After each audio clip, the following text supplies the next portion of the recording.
C'est bon, on peut y aller. Donc, bonsoir tout le monde. Merci d'être présent encore une fois ce soir en grand nombre. C'est le fun. Les gens continuent à nous suivre, même si on est rendu au mois de juin. C'est agréable à voir. Donc, on va procéder tout de suite à la période de questions concernant l'ordre du jour. Est-ce qu'il y a quelqu'un qui a des questions par rapport à un point à l'ordre du jour? OK. Vous gardez vos questions pour la fin? OK, parfait. C'est meilleur pour la fin? Parfait. Excellent. Donc, sur l'ordre du jour, on va ajouter un point, qui est le point 12.4, Stop Léandre Gagné et rue des Parois.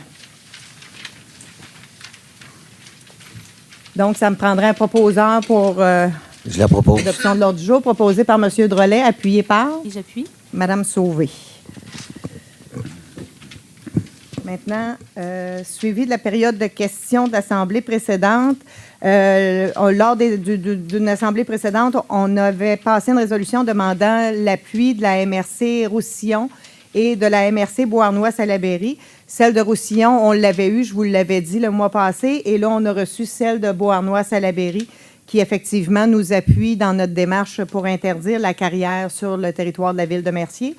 Et d'autre part, ils disent aussi qu'ils vont faire une démarche, eux aussi, de leur côté pour changer le schéma d'aménagement pour permettre à la ville de Sainte-Martine et à la ville de Saint-Urbain de prohiber eux aussi sur leur territoire.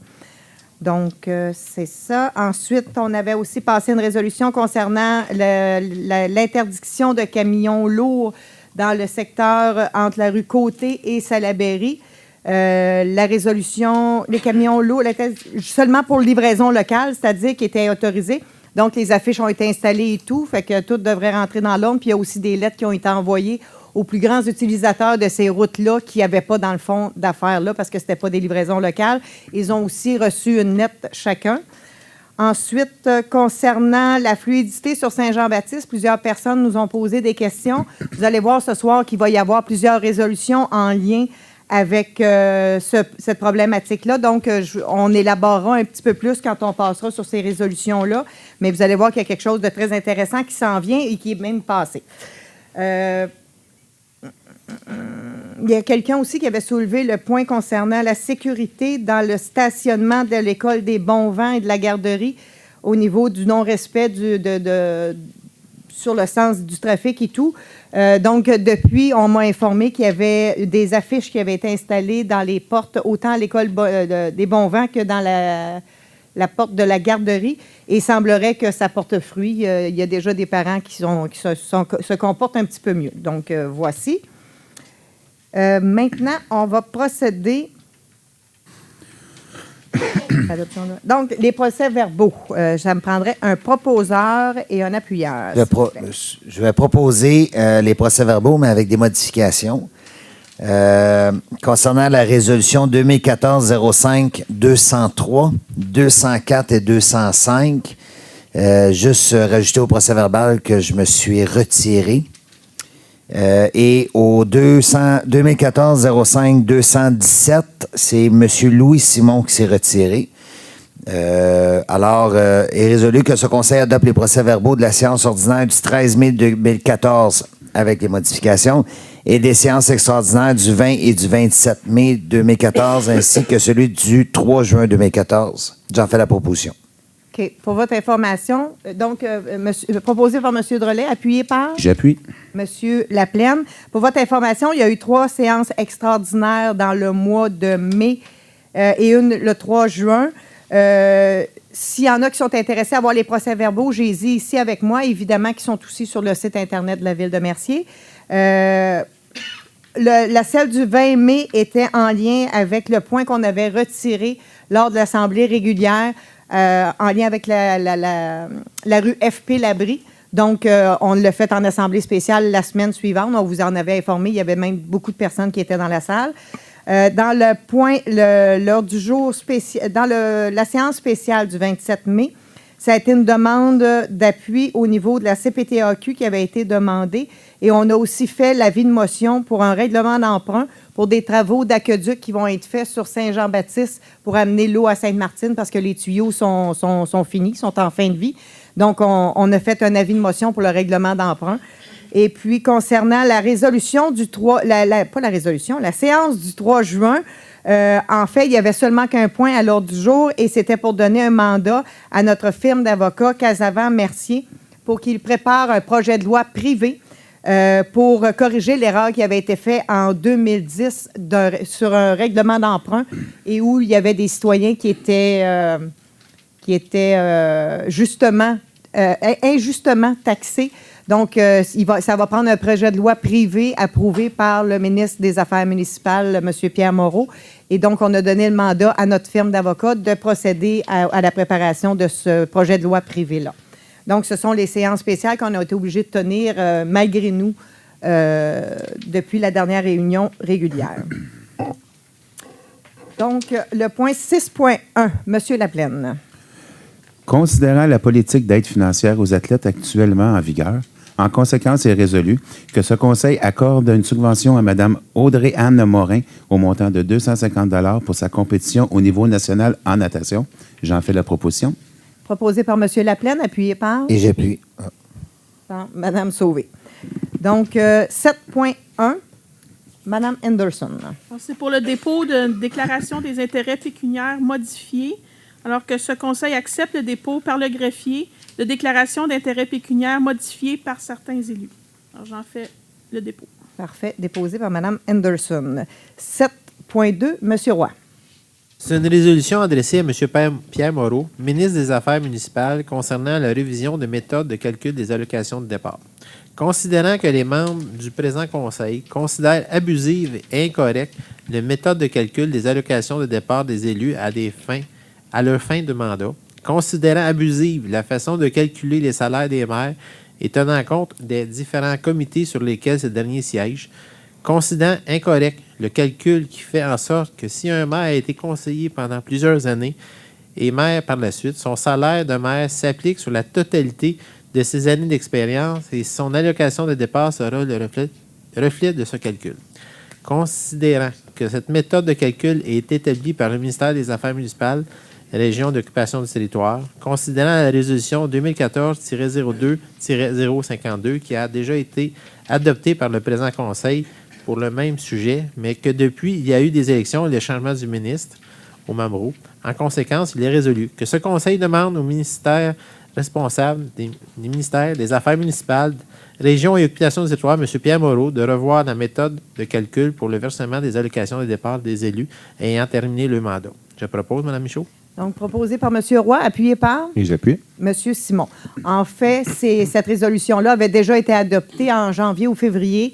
Puis, étant donné qu'on a changé de ministre des Affaires municipales, on fait juste faire une mise à jour puis l'adresser à la bonne personne. Donc, le 7.3, M. Simon. Oui, bonsoir. Donc, considérant la sollicitation que la Ville de Mercier a faite auprès du ministère des Transports au cours des derniers mois, et ce pour différents projets sur le territoire de la Ville, considérant les fréquents suivis effectués par les différents intervenants du ministère, les vérifications faites sur le terrain par ce dernier, les correctifs rapides effectués et les demandes de rencontres faites, toujours par le ministère des Transports, afin d'exposer les solutions envisageables pour régler les problématiques soulevées par la Ville de Mercier. En conséquence, que ce Conseil adresse formellement des remerciements au ministère des Transports pour les efforts des suivis déployés dans la totalité des dossiers et des requêtes formulées par la Ville de Mercier, et que ce dernier soit assuré de la parfaite collaboration de la Ville dans les futurs dossiers les concernant. J'en fais la proposition. Proposé par M. Simon, appuyé par? Et j'appuie. Par M. Drolet. Donc, en bref, cette résolution-là découle du fait qu'on a passé, je ne me souviens pas le nombre de résolutions qu'on avait passées en février 2014 pour régler la fluidité sur Saint-Jean-Baptiste. Déjà, ils ont fait des études et ils ont fait des correctifs en lien avec le feu de circulation à la rue Côté, ce qui a eu des bénéfices extraordinaires. Je n'ai que des bons commentaires. Vraiment, là, en heure de pointe, quand on s'en va vers Montréal, le trafic est réglé. Il n'y a plus de temps d'attente démesuré. Et vraiment, c'est un geste. Je suis vraiment surprise de voir la collaboration du ministère du Transport parce qu'on me disait que c'était des gens qui n'étaient pas faciles d'approche et qui n'étaient pas faciles à faire bouger. Bien, en tout cas, à venir jusqu'à maintenant, on va toucher à du bois, mais pour nous, ça va super bien et les gestes qu'ils posent sont vraiment calculés puis sont vraiment très transparents et ils nous tiennent continuellement au courant. Encore hier, on avait une rencontre avec eux. Ils sont 4 à être venus ici à Mercier nous rencontrer pour nous faire des présentations des différentes options que vous allez voir un peu plus tard dans la réunion. Mais c'était important pour nous qu'on le précise parce que quand ils ne font pas les choses correctement, on le dit, mais quand c'est correct, il faut le dire aussi. Donc, c'est en ce sens-là qu'on a fait cette résolution-là. Le 7.4, M. Roy. Considérant la nécessité d'engager une firme pour effectuer le nettoyage sur diverses rues des conduites sanitaires, que ce conseil autorise le directeur général à procéder à un appel d'offres pour le nettoyage de diverses conduites sanitaires dans la ville de Mercier. Je propose. Proposé par M. Roy, appuyé par J'appuie. M. Laplaine. Encore une fois, à titre d'information, le nettoyage du réseau aqueduc à la ville de Mercier n'a jamais été fait. Donc, on est rendu à un point où on doit le faire si on ne veut pas avoir des dégâts majeurs dans la ville et que la ville soit responsable de ces dégâts. Donc, c'est pour cette raison-là que cette année, on y va en appel d'offres pour faire le nettoyage complet de la ville de Mercier au niveau du réseau d'égouts, c'est-à-dire sanitaire. Que j'ai dit? J'ai dit aqueduc? Non, excusez-moi. Sanitaire, afin... Non, c'est pas tout à fait la même chose, effectivement. Et les dégâts sont pas mal, sont très différents aussi. Donc, pour éviter qu'on ait des dégâts de cette nature-là, on va faire le nettoyage complet et c'est pour ça qu'on s'en va en appel d'offres actuellement. Donc, le 7.5, Mme Anderson. OK. Bien, dans le cadre du projet de carrière sur Sainte-Martine, que ce conseil confie le mandat à la firme Technorem aux fins d'agir à titre d'expert en hydrogéologie dans le cadre des procédures soumises à la Commission de la protection du territoire agricole et celles soumises à tout autre organisme ou tribunal. J'en fais la proposition. Proposé par Mme Anderson, appuyé par Et j'appuie. M. Roy. Donc, encore une fois, à titre d'information, cette résolution-là vient donner le mandat officiel à la firme Technorem qui vont faire l'étude, qui vont nous permettre d'avoir les arguments pour aller à l'audience à la CPTAQ. Donc, on se devait de donner le mandat rapidement pour que les tests et les puits soient analysés pendant que les agriculteurs vont être en période d'arrosage de champs et avoir vraiment un vrai portrait de la situation. Donc, le mandat est donné ce soir à cette firme-là. C'est 158 000 quelque chose plus taxes. Attendez-moi, je vais vous le dire exactement.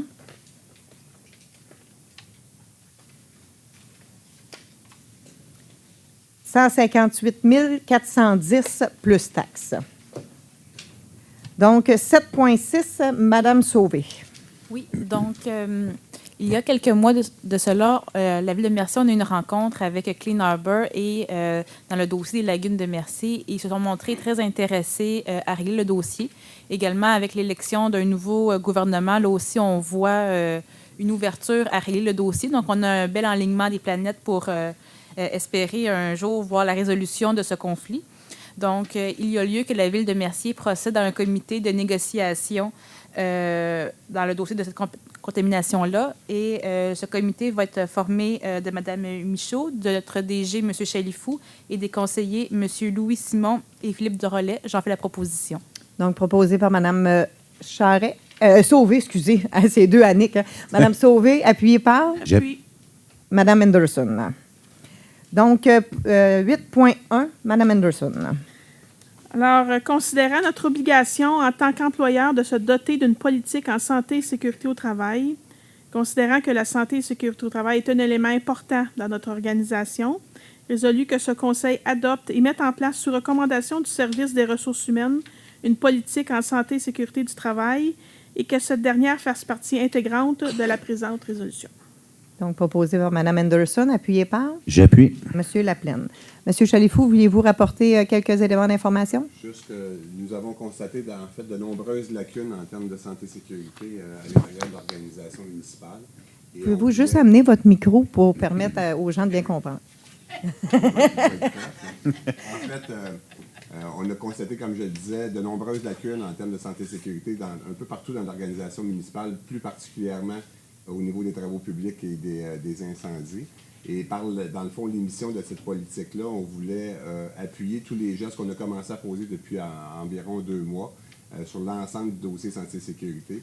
Et on voulait comme venir réaffirmer publiquement, mais aussi au niveau de nos employés, cette volonté municipale là, d'améliorer la santé et sécurité dans l'organisation. Merci. Donc, le 8.2, M. Roy.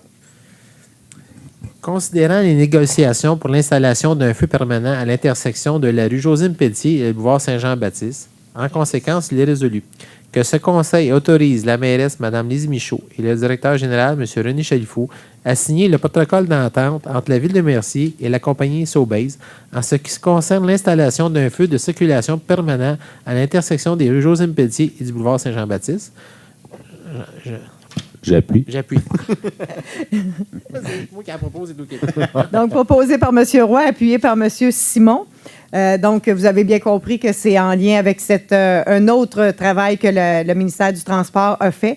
Fait que une des résolutions, c'est qu'on doit signer avec Sobeys un protocole d'entente et on doit aussi signer un protocole d'entente avec le ministère du Transport, qui est le prochain point. Fait que je vous laisse aller, puis je compléterai l'information par la suite. Considérant les négociations pour l'installation d'un feu permanent à l'intersection de la rue Josine-Pelletier et du boulevard Saint-Jean-Baptiste, en conséquence, il est résolu que ce conseil autorise la mairesse, Mme Lise Michaud, et le directeur général, M. René Chalifou, à signer le protocole d'entente entre la Ville de Mercier et le ministère des Transports en ce qui concerne l'installation d'un feu de circulation permanent à l'intersection des rues Josine-Pelletier et du boulevard Saint-Jean-Baptiste. Je propose, Mme la mairesse. Proposé par M. Roy, appuyé par Et j'appuie. M. Simon. Donc, pour continuer l'explication, la Ville de Mercier, le ministère du Transport ne signe pas de protocole d'entente avec un privé. Donc, la Ville de Mercier se doit de signer le protocole d'entente avec le ministère du Transport. Ceci étant dit, c'est payé à 100% par le privé. Par le privé. Il y a 100 000 que la Ville de Mercier avait déjà pris comme engagement avec l'ancien conseil et qu'on a respecté le conseil actuel. Donc, 100 000 va être couvert par la Ville de Mercier, mais le reste, c'est tout couvert par Sobeys. Donc, le ministère du Transport paie 0. Par contre, ils doivent faire l'approbation des plans, etc., vu que c'est une route provinciale. Donc, le protocole d'entente qu'on va signer avec le ministère du Transport, c'est que 100% des responsabilités vont être assumées par la Ville selon le ministère du Transport. Mais nous, on se retourne de bord puis on signe un protocole d'entente avec Sobeys qui dit que 100% des engagements que la Ville prend face au ministère du Transport, on les délègue à Sobeys. Fait que c'est le but de ces deux protocoles d'entente-là. Donc, 9.1. Je vais, juste avant de commencer, je vais me retirer de ces points. Je me suis retiré de toutes les discussions, mais là, je vais juste reculer ma chaise. Parfait, merci, M. Drolet. Donc, M. Simon. Oui, donc c'est une prolongation de la période de probation de l'employé numéro 647, considérant que le pompier matricule numéro 647 approche de la cible de 400 heures réellement travaillées. Considérant que selon l'article 5.2 de la Convention collective des pompiers, après 400 heures travaillées ou 1 an, le pompier recru devient pompier permanent à temps partiel sur la recommandation du directeur du service de sécurité incendie. Considérant cependant que le pompier matricule 647 devait déménager dans un rayon de 8 km de la caserne de pompiers de la Ville de Mercier. Considérant que le pompier matricule 647 a été rencontré pour son évaluation le 26 mai dernier et que certains faits laissent croire que la résidence permanente du pompier matricule 647 n'est pas encore établie comme étant Ville de Mercier. En conséquence, que ce conseil prolonge la période de probation du pompier numéro 647 de 400 heures additionnelles travaillées. J'en fais la proposition. Proposé par M. Simon, appuyé par J'appuie. M. Laplaine. À titre d'information pour vous, si M. Drolet se retire, c'est parce que le fils de sa conjointe est pompier à Mercier. Fait que c'est pour cette raison-là qu'il se retire, tout simplement. 9.2, M. Simon. Donc, M. Drolet va se retirer là, de 9.2 à 9.6. Donc, c'est tout le restant, c'est toutes des permanences. Donc, considérant la période de probation d'un an ou 400 heures travaillées ou est échue, considérant que M. Tessier répond bien aux attentes de la Direction du service de sécurité incendie, en conséquence que le Conseil, sur recommandation de la conseillère en ressources humaines et du directeur du service de sécurité incendie, accorde la permanence à M. Gabriel Tessier au poste de pompier au service de sécurité incendie de Ville-Mercier, effectif en date du 10 juin et aux conditions prévues à la convention collective du SPQ, section locale Mercier. J'en fais la proposition. Proposé par M. Simon, appuyé par J'appuie. M. Laplaine. Donc, le 9.3, M. Simon. Oui, est-ce que je vais toutes les faire en bloc? Je vais rien que nommer les noms, en fait, parce Excellent. que tout est, En tout fait, est c'est une le même, répétition. c'est une copie conforme. C'est rien que les noms qui vont... considérant que les heures de 400 heures travaillées, considérant que M. Di Stefano répond bien aux attentes, M. Di Stefano, M. Duchesne, M. Hugo Villemur, M. Gabriel Villemur, donc qui ont tous rencontré, ils sont tous recommandés par la conseillère en ressources humaines et du directeur du service incendie pour leur accorder leur permanence donc au poste de pompier de sécurité incendie de la ville de Mercier, effective en date du 10 juin 2014, aux conditions prévues à la convention collective du SPQ, section locale Mercier. Excellent. Proposé par M. Simon, appuyé par J'appuie. M. Laplaine. M. Drolet reprend place. Donc, le 11.1, Mme Anderson. OK, c'est pour l'approbation des comptes à payer. Alors, au courant du mois de mai, il y a eu des comptes à payer, des comptes payés et à payer au montant de 715 660,92. Alors, résolu que ce conseil approuve les listes des comptes payés et des comptes à payer et autorise la trésorière à effectuer les paiements requis. J'en fais la proposition. Proposé par Mme Anderson, appuyé par J'appuie. M. Laplaine. Donc, M. Drolet, le 11.2. Oui, c'est que ça concerne le CIT-HSL. Donc, considérant la législation sur le financement municipal, une municipalité peut, par règlement, emprunter pour combler un déficit conformément à l'article 3 de la loi sur les dettes et les emprunts municipaux. Considérant que le CIT du Haut-Saint-Laurent est régi par les mêmes lois qu'une municipalité locale, considérant que le CIT du Haut-Saint-Laurent, en date du 31 décembre 2013, a accumulé un déficit de 360 919 $, considérant qu'en vertu de l'article 468.45 de la loi sur les cités et villes, tout déficit d'un exercice financier doit être porté aux dépenses du budget de l'exercice suivant et qu'en vertu de l'article 957.4 du Code municipal, si le Conseil, en cas de déficit anticipé, n'adopte pas un budget supplémentaire, il doit porter ce déficit au budget de l'exercice financier suivant, sauf s'il prévoit que lors de cet exercice, il consolidera le déficit par un règlement d'emprunt. En conséquence, il est résolu que la Ville de Mercier accepte que le CIT-HSL adopte un règlement d'emprunt afin de rembourser le déficit accumulé au 31 décembre 2013 au montant de 360 919 $, que le remboursement du dit règlement se fera sur une période de 5 ans, que le mode de répartition utilisé sera la même que celui indiqué au décret en vigueur au 31 décembre 2013, soit 15 % selon la richesse foncière uniformisée, 35 % selon la population et 50 % selon la distance en fonction de la population. Que tout surplus engendré au cours des années sera appliqué sur le remboursement de l'emprunt contracté jusqu'au paiement final et que toute municipalité se retirant du CIT-HSL avant le remboursement complet devra continuer à payer sa quote-part pour le remboursement total de l'emprunt, incluant les intérêts. Toutefois, en cas de retrait, une municipalité locale ne pourra bénéficier d'aucune réduction provenant d'un surplus réalisé au cours des années suivant son retrait. Si voulez-vous, c'est complet, on ne l'explique pas, tout est beau. Si vous avez le goût d'expliquer, allez-y, mon cher. Mais grosso modo, là, nous, on a fait une demande, on attend la réponse du ministre. Ça a passé au conseil du CIT d'y aller selon la représentation proportionnelle à la population.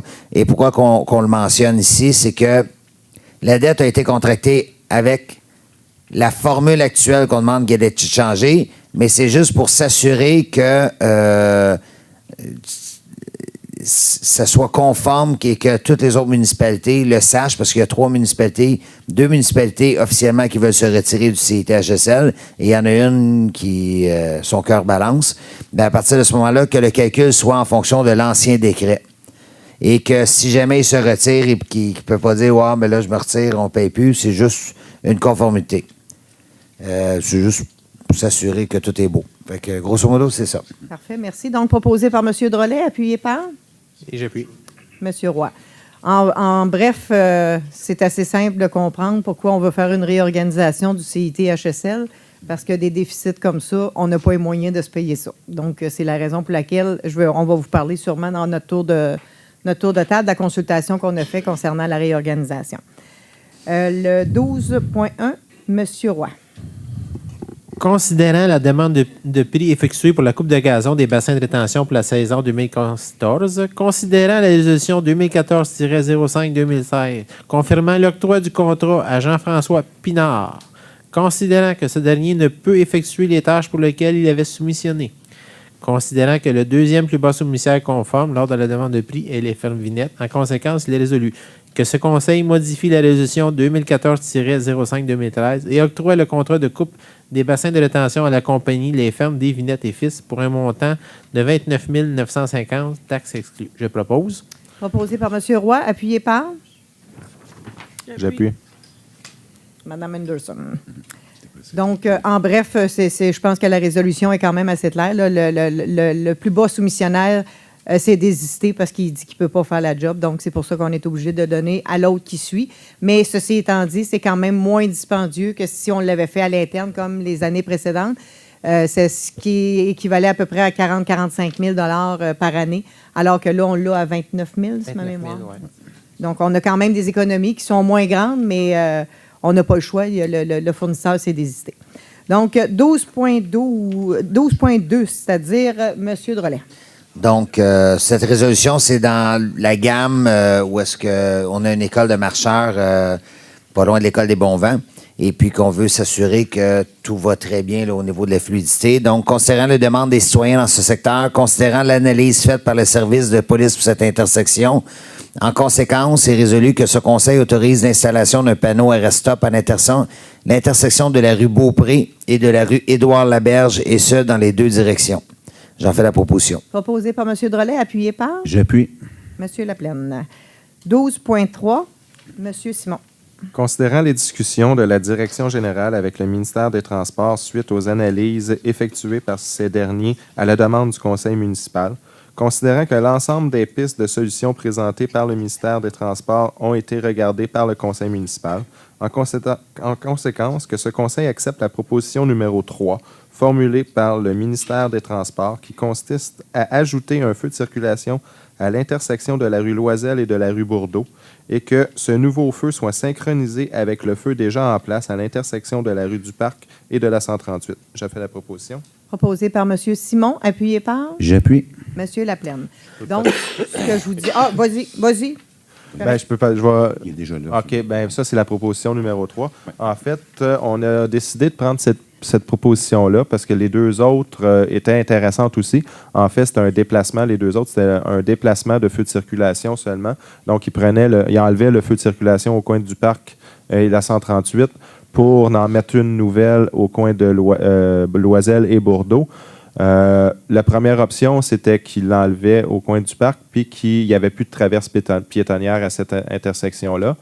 La deuxième, c'est qu'il rallongeait le terre-plein pour empêcher les gens, quand ils descendent du parc, à tourner vers Châteauguay. Donc, c'était obligatoire de tourner vers Sainte-Martine, mais il gardait une voie, une traverse pétonnière. Donc, nous, ou la troisième, qu'on a décidé de garder le feu de circulation. Pourquoi qu'on décide de garder le feu de circulation? Parce qu'il n'est jamais trop tard par après pour l'enlever. Donc, si on voit que le feu de circulation nuit à cet endroit-là avec l'ajout de l'autre, mais il n'est pas trop tard de l'enlever dans le futur. Donc, c'est pour ça qu'on a décidé de le garder pour l'instant. Le rajouter par après, c'est quasiment impossible, là, de le faire enlever puis de le faire rajouter un autre. Donc, c'est un peu pour ça. C'était les trois propositions. On a choisi la troisième. Parfait. Un autre... Pardon? Y a-t-il un complément, je ne sais pas? Oui, comme complément d'information, c'est que c'était aussi l'option qui était privilégiée par le ministère du Transport pour les mêmes raisons que M. Simon a dit, mais c'était vraiment l'option qui était privilégiée par tout le monde, en fait. Donc, 12.4, Mme Sauvé. Oui, tout à fait. Donc, il s'agit d'une résolution pour autoriser l'ajout d'un panneau arrêt à l'intersection de la rue des Parois et Léandre-Gagné. Il faut savoir que dans ce quartier-là, c'est une rue qui est très longue et considérant la longueur de cette rue-là, il est justifié d'installer des panneaux d'arrêt à l'intersection. Et c'est également une demande des citoyens du secteur. Donc, j'en fais la proposition. Proposé par Mme Sauvé, appuyé par J'appuie. M. Simon. 13.1, Mme Anderson. Alors, au courant du mois de mai, il y a eu plusieurs dépôts de projets au comité de CCU Alors, oui, on va les voir. Alors, si on les passe un par un, il y a eu une demande d'une construction d'un garage attaché au 79 des Perdrix. OK. C'est une jumelée qui voudrait construire un garage.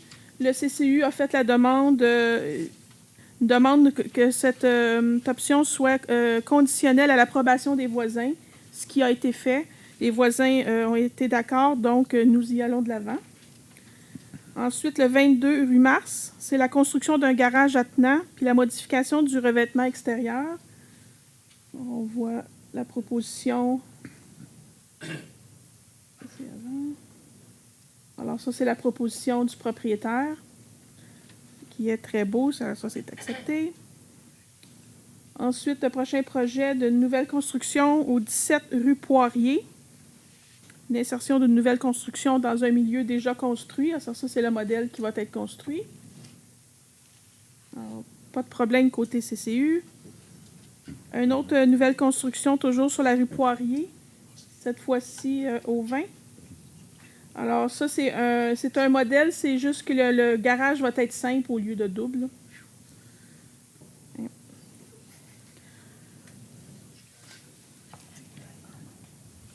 OK. Ensuite, on est au 20 rue Beauchamp. Toujours une nouvelle construction dans un milieu déjà construit.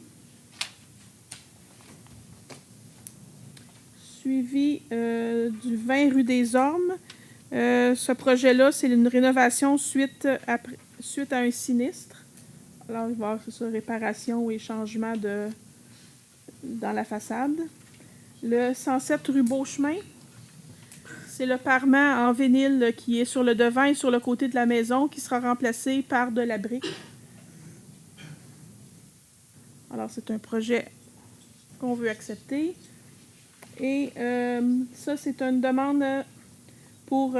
il y avait déjà eu une demande auparavant pour un socle d'un affichage là, pour le concessionnaire automobile qui s'en vient à Mercier. Ils ont juste décidé de changer la superficie de l'enseigne sur socle. Alors là, il n'y avait pas de problème là non plus.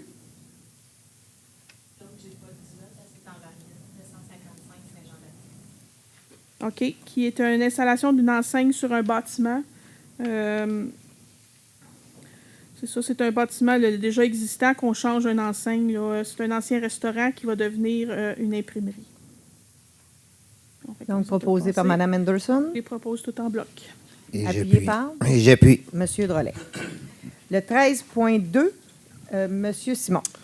Considérant que le demandeur souhaite créer 6 lots faisant front au prolongement de la rue Édouard-Laberge à partir des deux parties des lots 8P, considérant que les 6 lots ainsi créés seraient conformes au règlement de lotissement en vigueur, de même que leur usage projeté, considérant que lors d'une opération cadastrale, le règlement de lotissement en vigueur prévoit que le Conseil peut exiger une cession de terrain et ou un paiement aux fins de parc et terrain de jeu.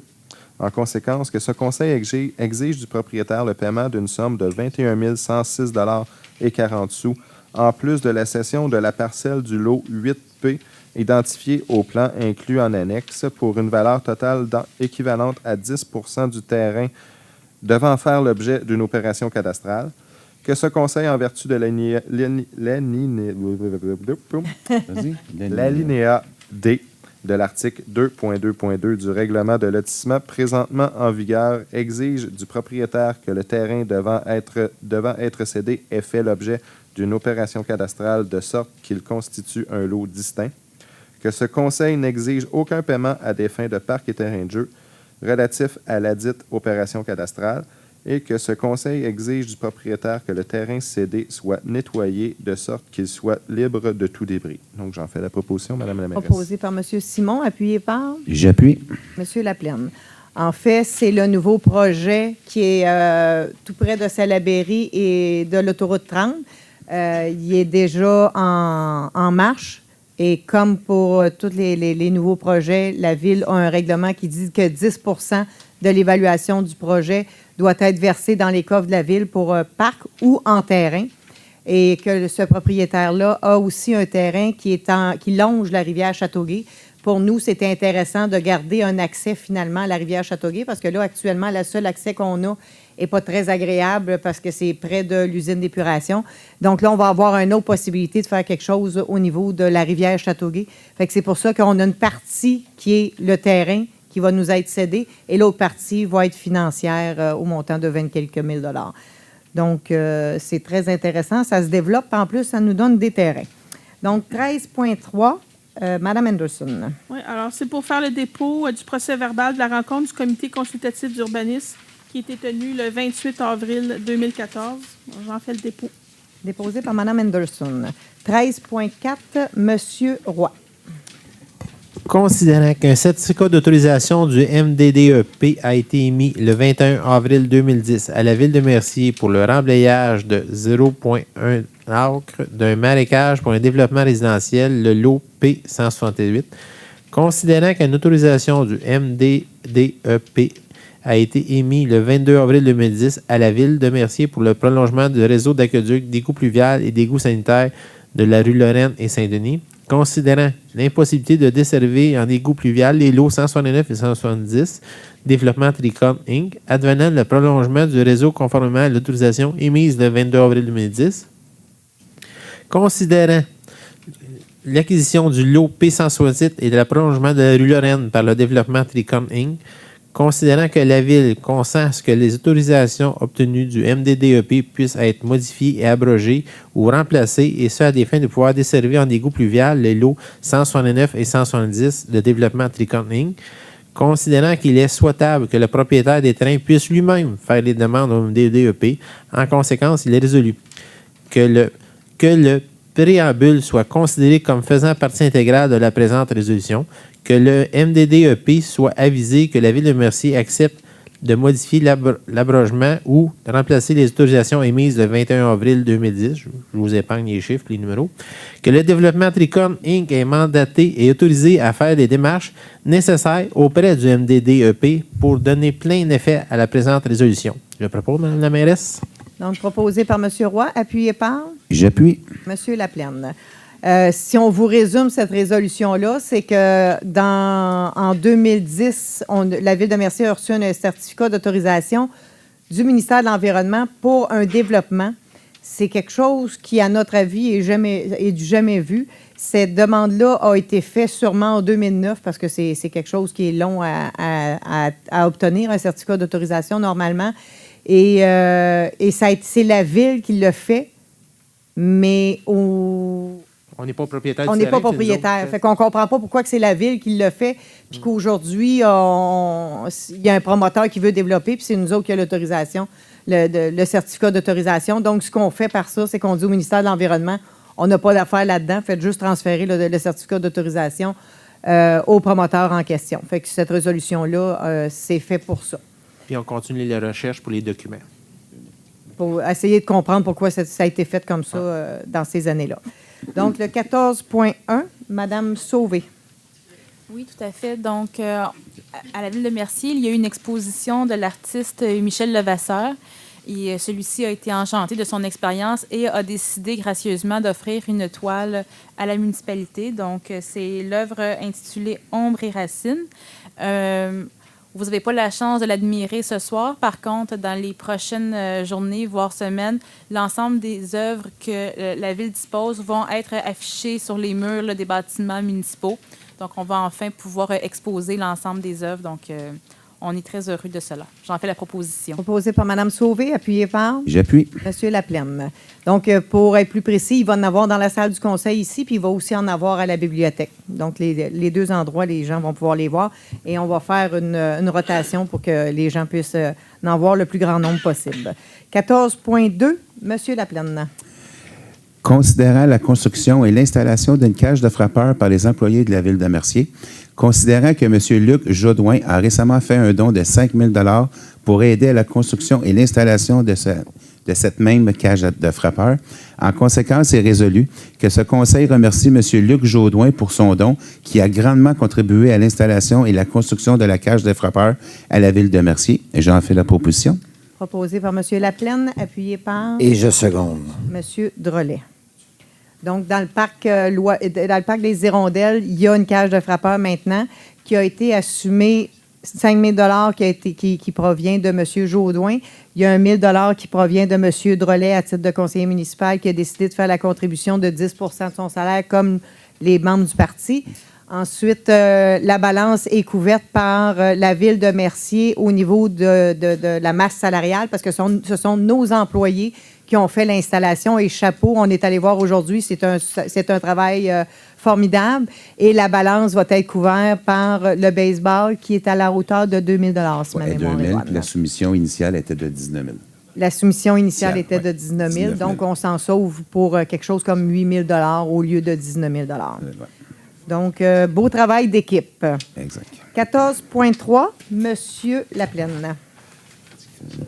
Est résolu que le Conseil autorise à Mme Michaud ainsi qu'à M. Chalifou à signer l'annexe vérification finale de la convention intervenue entre le ministère de la Culture et des Communications concernant la subvention pour l'agrandissement et le réaménagement de la bibliothèque municipale de Mercier. J'en fais la proposition. Proposé par M. Laplaine, appuyé par J'appuie.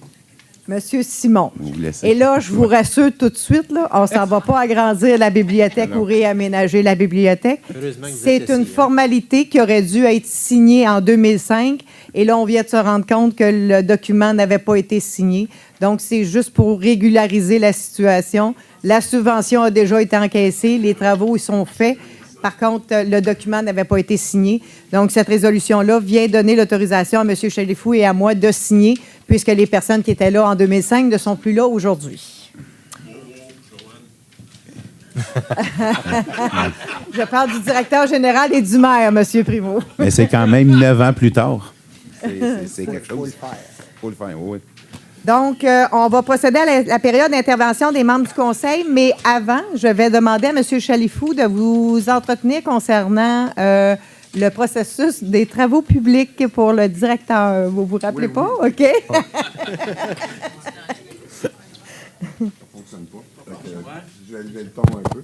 En fait, depuis un peu moins d'un mois, on a parti un processus pour combler le poste qui était vacant de directeur des travaux publics. Et on a procédé à plusieurs entrevues. Et on a procédé hier matin, à une deuxième entrevue pour une candidate. Et en théorie, on pense que c'est la bonne personne. Mais compte tenu de la position de l'administration municipale et de la recommandation que la direction générale a faite, c'est que dans l'ensemble des processus de sélection des nouveaux employés, particulièrement les postes cadres, on va avoir évidemment un processus rigoureux, mais aussi, on veut aussi avoir une série de tests, donc des tests médicaux et des tests psychométriques qui restent à passer à la personne. Et en principe, on pense qu'à la prochaine assemblée publique, on devrait être en mesure de confirmer la nomination de la candidate si tout se passe comme on l'espère à ce stade-ci. Nous souhaitions avoir une personne qui était membre de l'Ordre des ingénieurs, toujours dans le sens de ce qu'on est en train de mettre en place à la Ville, de s'assurer de la meilleure expertise interne possible dans l'ensemble des fonctions de l'organisation municipale. Et c'est un premier pas pour nous, c'est un jalon important qu'on pense être en mesure de poser le mois prochain. Avolnet est ingénieure? Oui. Oui, elle est ingénieure actuellement, puis elle est aussi... PMP, en fait, qui est la certification la plus reconnue un peu partout dans le monde en termes de gestion de projet. Donc, c'est une personne qui est extrêmement bien organisée, bien structurée, et particulièrement dans le cadre des travaux publics où on a besoin vraiment d'une planification à court, moyen et long terme, ce qui était une déficience quand même assez importante dans ce que j'ai pu remarquer depuis mon entrée en fonction en mars dernier. Et donc, cette personne-là va pouvoir être en mesure de nous donner un soutien extrêmement important dans le développement de l'ensemble des infrastructures de la ville. Point aussi intéressant, c'est que c'est pour le même salaire qu'on avait un technicien avant. Là, on va avoir un ingénieur. Donc, c'est un élément assez important. Donc, merci, M. Chalifou. Maintenant, on va y aller avec le tour des membres du conseil. Je crois qu'on était rendu à Mme Sauvé. Le technicien qui était trop payé, par exemple.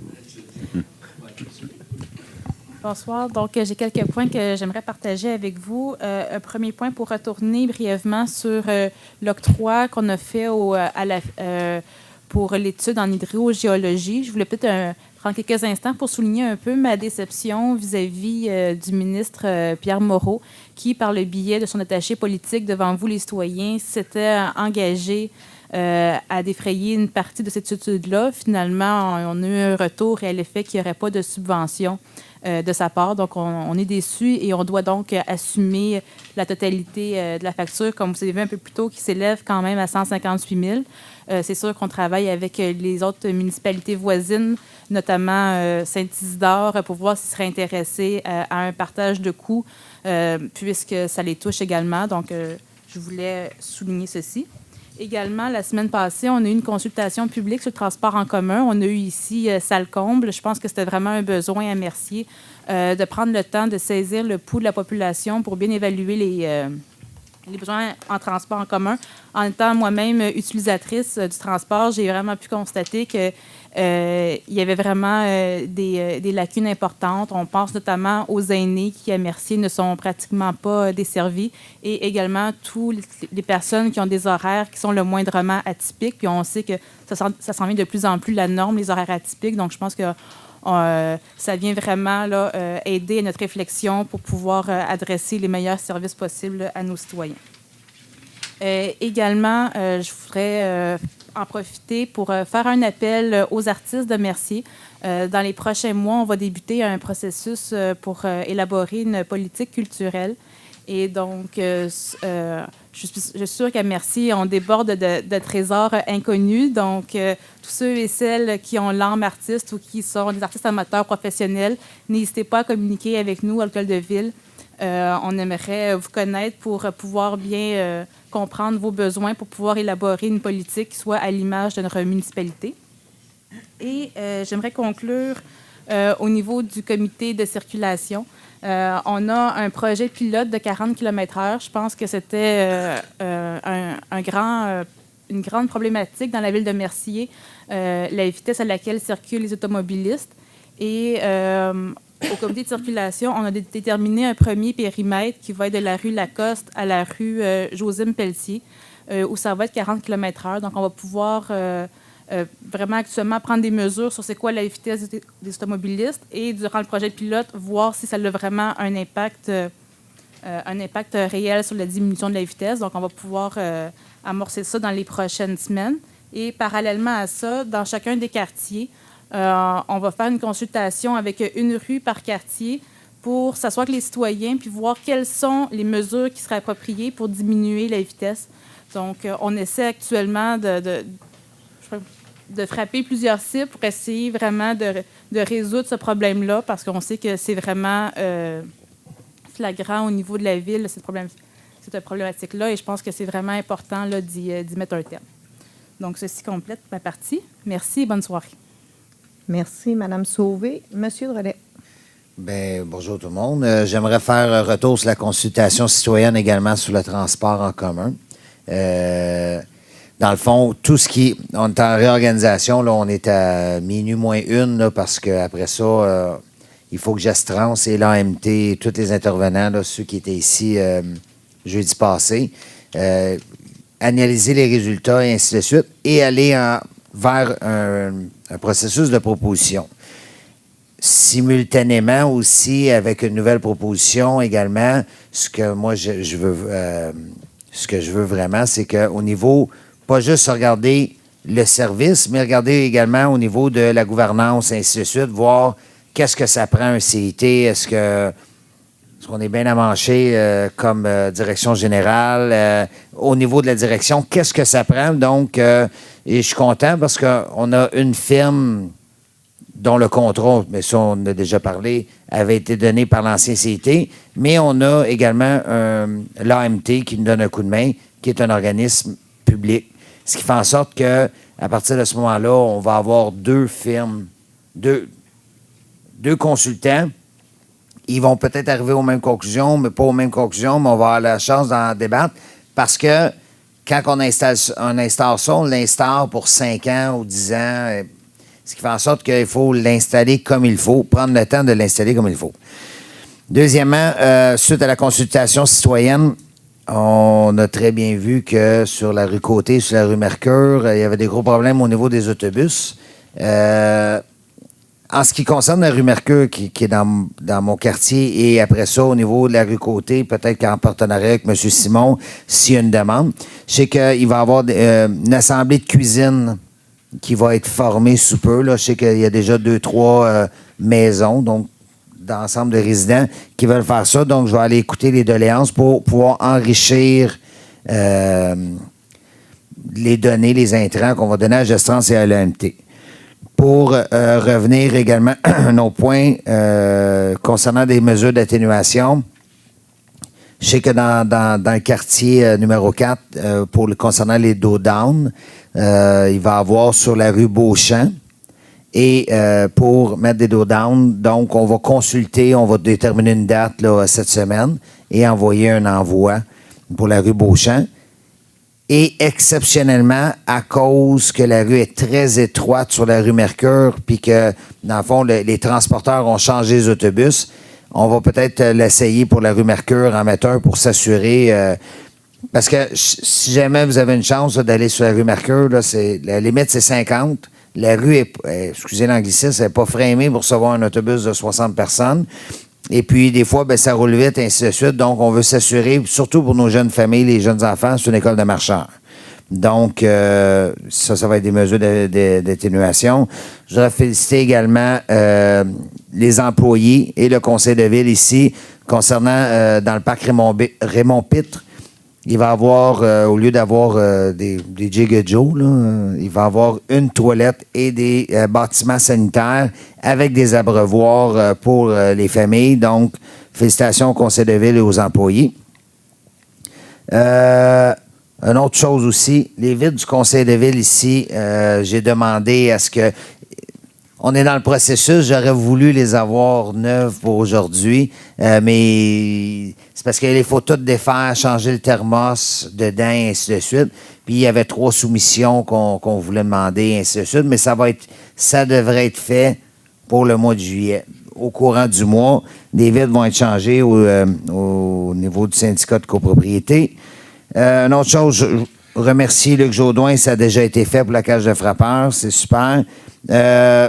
Rendez-vous BioM ce jeudi à 18h pour la biométhanisation. Je crois que M. Roy, M. Laplaine et moi-même allons être là. Je sais que Mme Michaud et M. Chéliveau, ils vont y être. Je ne sais pas si c'est celle-là ou un autre, mais en tout cas, on va être là, on vous invite. Et dernièrement, en porte-à-porte, j'avais pris une liste et j'ai pris en note tout ce que les gens avaient dit. Bon, que ce soit, exemple, au niveau du transport collectif, on est en train de le régler, mais si jamais il y avait un problème spécifique à la maison, je voulais juste rassurer les citoyens que j'ai pris en note et on descend tranquillement pas vite la liste. En faisant une à la fois, tranquillement pas vite, on va pouvoir avoir la chance de toutes les faire. Donc, merci d'être venu aujourd'hui. Je pense que c'est pas mal tout. Et puis, au mois prochain. Merci beaucoup, M. Drolet. M. Simon. Oui, bonsoir. Donc, il ne faut pas oublier, dans quelques semaines, en fait, c'est dans 13 jours, la fête nationale. Ici, dans le parc des Hirondelles, mais on a la chance d'avoir comme artiste invité Vincent Vallière. Et en première partie, La Belle et les Bêtes. Donc, ça va être un très bon show. Je vous invite toutes et tous. Le 24, le lendemain, c'est la journée familiale comme à l'habitude. Donc, avec les jeux gonflables, il y a la randonnée de vélo, il y a le dîner au hot dog offert par les parrains gratuitement, il y a une petite tombola, il y a des shows amateurs et tout le kit. Et cette année, on finit ça avec un match de softball humoristique avec les 4 chevaliers. Moi, j'ai déjà confirmé ma participation. Je vais essayer de frapper la balle qu'ils vont me lancer en espérant que ce ne soit pas le pamplemousse. Mais il reste encore des places pour des joueurs de balle, des joueurs ou des joueuses, là, peu importe. Par contre, c'est à la Maison des Jeunes, pour faire la demande, mais la Maison des Jeunes, naturellement, pour pouvoir payer ça et pouvoir aussi se faire plus de fonds, ils chargent 100 $ par joueur. Donc, moi, je trouve que c'est pas tellement cher pour se faire rire de nous, en fin de compte. Donc, c'est ça. Le match de softball est à 6h30, à 18h30 le 24. Donc, c'est gratuit pour tout le monde. Concernant le projet pilote pour la consultation, moi, dans mon quartier, pour la consultation, moi, j'ai choisi la rue des Perdrix. Il y a beaucoup de problématiques sur cette rue-là. C'est rendu quasiment une connectrice entre Marleau et le boulevard Saint-Jean-Baptiste. Les gens passent par là vu que Marleau est quand même assez difficile à sortir. Par contre, je voulais rajouter que la consultation va se faire juste en automne, parce que là, mettons qu'on rentre dans la période d'été, les vacances, on est déjà rendu le 10 juin, le temps d'envoyer les lettres et tout, on n'a pas le temps.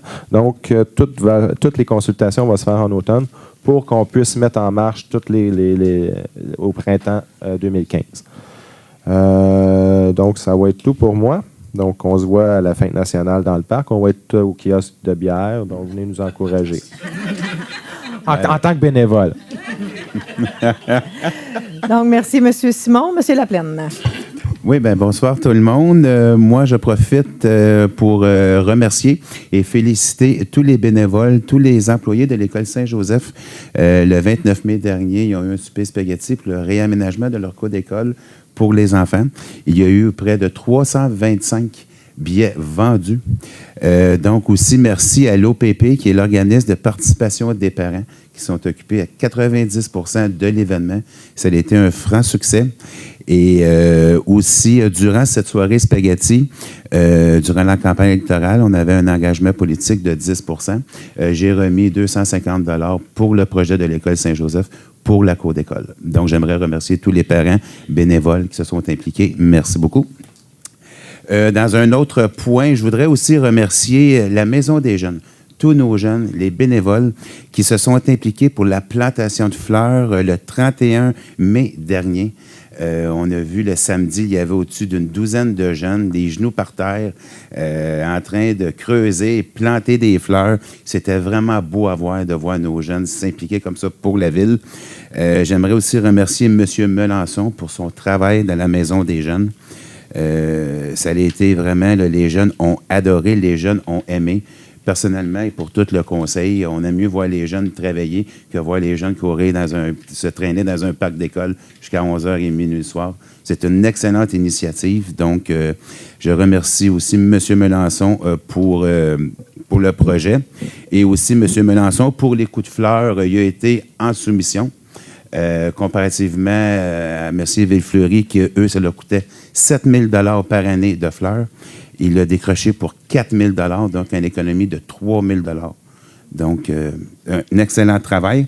C'est là qu'on peut remarquer que quand les citoyens, on se tient la main, on peut réussir à accomplir de belles choses à moindre coût. Donc, félicitations à tous les bénévoles de la Ville de Mercier. Et concernant le projet pilote pour la consultation, moi, ça va être sur la rue Roy. La rue Roy, c'est une rue qui est extrêmement longue, qui est délimitée seulement par un arrêt-stop.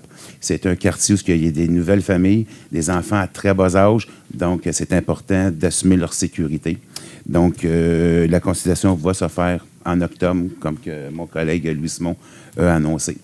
Donc, pour moi, c'est terminé. Je vous souhaite une excellente soirée et merci de votre présence. Merci, M. Laplaine. M. Roy. Bonsoir à tous. Concernant le projet pilote, on devrait effectuer sur la rue Mallette. Et puis, considérant aussi l'appel d'offres, la proposition qu'on a eue pour les puits, là, 168 000 plus taxes, là, il va y avoir plusieurs puits qui vont être forés pour l'étude d'impact pour le pompage de la nappe souterraine. Puis, on avait eu peut-être un 50 000 qui avait peut-être pu dégager dans un programme, mais on n'a pas eu les programmes qu'on était... Il n'y a pas de programme pour ça. Puis, étant donné que M. Moreau est probablement au pouvoir pour 4 ans et demi, je ne suis vraiment pas inquiète qu'on va sûrement avoir un programme qu'on va peut-être passer en priorité, parce qu'il faut comprendre aussi qu'il ne peut pas créer de préjudice sur les autres aussi. Hein. Il peut nous en donner à nous autres, il va falloir qu'il en donne aux autres aussi, mais il faut toujours qu'il fonctionne par budget puis des programmes existants. Là. Fait que je suis vraiment pas inquiète. Si on dépense 168 000 aujourd'hui, mais probablement que d'ici 4 ans, on va sûrement l'avoir récupéré dans un programme qu'on va peut-être passer en priorité au lieu de passer le dernier. Fait que je suis vraiment pas inquiète de ce côté-là. Ça, c'est mon commentaire pour ce soir. Merci, M. Roy. Mme Anderson. Juste pour vous informer, pour ceux qui ont passé dans mon quartier, le quartier 2, sur la rue Saint-Denis, je ne sais pas si vous avez vu, il y a eu de la construction, un peu de construction ou de correctifs là, qui ont été apportés au fossé qui était à découvert, qui n'était pas très joli. C'est qu'il y avait eu, dans les années passées, des correctifs là, qui ont été apportés, puis il y avait eu des erreurs. Alors, c'est pour ça qu'il y a eu des corrections de fait cette semaine. L'eau ne s'écoulait pas, là, la manière que ça avait été construit, l'eau ne s'écoulait pas. Alors, c'est corrigé, ça va très... Je ne sais pas si c'est terminé. On peut terminer encore. Oui, mais ça devrait être bientôt, en tout cas, mais c'est fait très rapidement. C'est des citoyens qui m'en avaient parlé, puis que j'ai soumis ça à la direction, et franchement, c'est un travail très, très rapide, et j'ai hâte d'aller voir, j'ai même pas vu, j'ai hâte d'aller voir qu'est-ce que ça a l'air. Alors, je suis très, très contente là, de l'avancement des projets qu'on soumet. C'est très agréable de travailler comme ça. C'est tout ce que j'avais à dire. Merci, Mme Anderson. Donc, moi aussi, j'en ai pas mal de points, finalement. Hein? Bon, premièrement, je veux moi aussi revenir sur la consultation qui a eu lieu le 5 juin concernant le transport en commun. Je veux juste souligner qu'il y a eu environ 120 personnes qui ont participé à la consultation, ce qui est très, très, très représentatif et très bien. Ce que je veux aussi apporter comme précision, c'est qu'il y a eu de la participation de gens, un panel d'experts intéressant. Donc, il y avait la responsable du transport adapté de Châteauguay, qui couvre aussi notre ville puis une grande partie de la région. Et ce qui est intéressant, c'est que dans d'autres villes, dans d'autres CIT, le transport adapté, les autobus du transport adapté ont été mis à contribution pour le transport en commun. Et nous, ici à Mercier, avec le CIT-HSL, on est en train d'évaluer aussi cette option-là. Et la personne responsable était dans la salle lundi passé. Et ça démontre vraiment une très belle ouverture de collaboration. Nous avions aussi le responsable de la commission scolaire des grandes seigneuries au niveau du transport scolaire. Et ça aussi, ça démontre une belle ouverture et une belle approche au niveau de la commission scolaire. Et ça, c'est sans compter l'Agence métropolitaine de transport où il y avait 2 représentants et 2 représentants de la compagnie Gestrans, qui est la firme consultant qui a été embauché par le CIT. Et nous avions aussi la directrice générale actuelle, Mme Francine Crête, du CIT-HSL, qui était présente. Fait que ça nous faisait vraiment un beau panel d'experts et les citoyens ont pu poser des questions et avoir immédiatement des réponses par ces gens qui connaissent très bien leur dossier. Donc, ça, c'est le premier volet que je voulais toucher. Le deuxième volet, je voulais apporter la précision, moi aussi, un peu dans le même sens que M. Roy. Il est vrai que M. Moreau avait aussi soulevé l'aspect qu'il voulait financièrement nous aider à défrayer les coûts pour une étude hydrogéologique.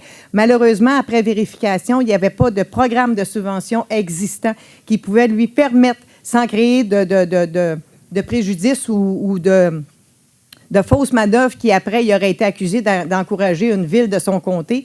Donc, il n'a pas été en mesure de nous aider à ce niveau-là. Mais par contre, M. Moreau est derrière nous concernant ce projet-là. Il va nous aider à tous les niveaux où il va être capable, mais en respectant le cadre légal, évidemment. Et on ne lui demande pas le contraire. Parce que de notre côté, même si quelqu'un nous demandait de ne pas respecter le cadre légal parce qu'on aurait pris un engagement puis qu'après coup, on se serait rendu compte qu'on ne pouvait pas, on ne le ferait pas à titre d'administrateur des deniers publics de la Ville. Et donc, je considère que M. Moreau a pris une décision très sage et je suis, comme M. Roy, convaincu que M. Moreau va sûrement participer dans son 4 ans de pouvoir à venir aider la Ville de Mercier dans différentes options.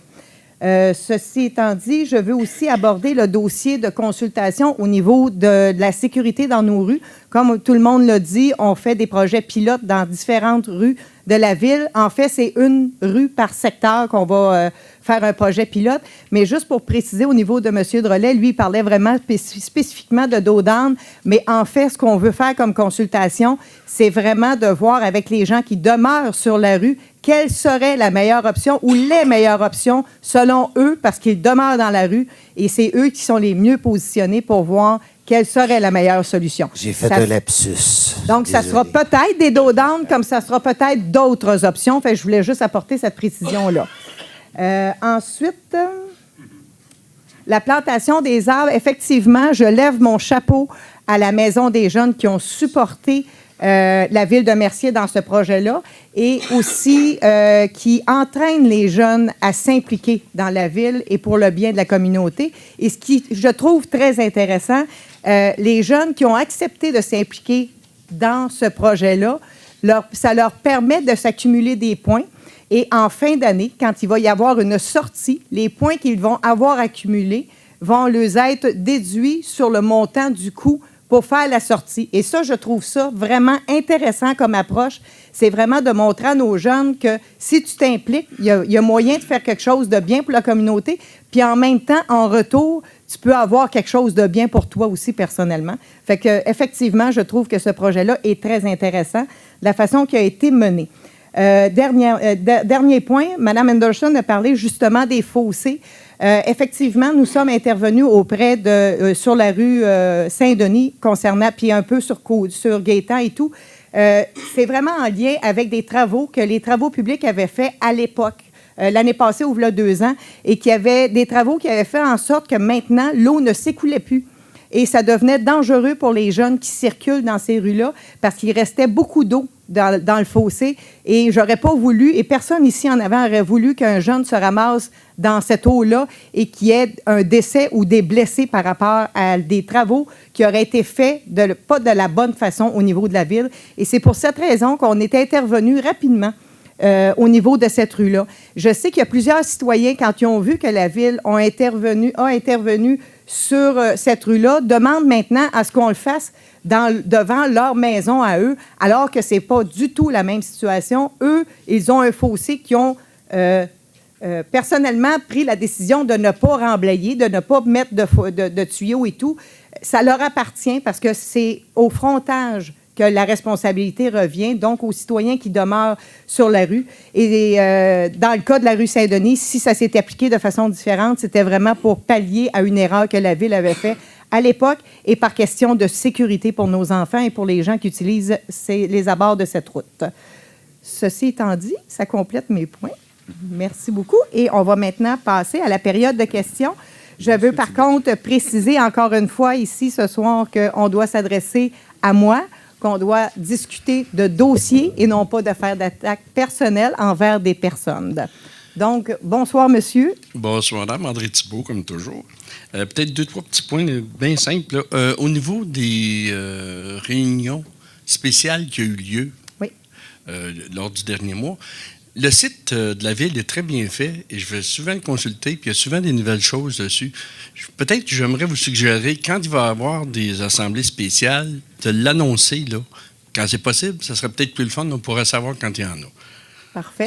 On en prend bonne note. Merci. Deuxième point, je suis très d'accord avec vous autres de féliciter Maison des jeunes.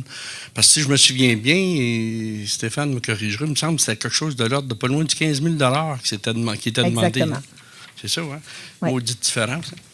La deuxième chose, j'aimerais savoir, quand on parle j'ai pas mes lunettes, de la lumière au coin de Loisel, c'est ça, là? Ou du parc plutôt quand ça descend? Loisel-Bordeaux, puis actuellement, est du parc et Faubert. Ouais, du parc et Faubert. C'est parce que la fameuse bordure de ciment, est-tu vraiment nécessaire maintenant?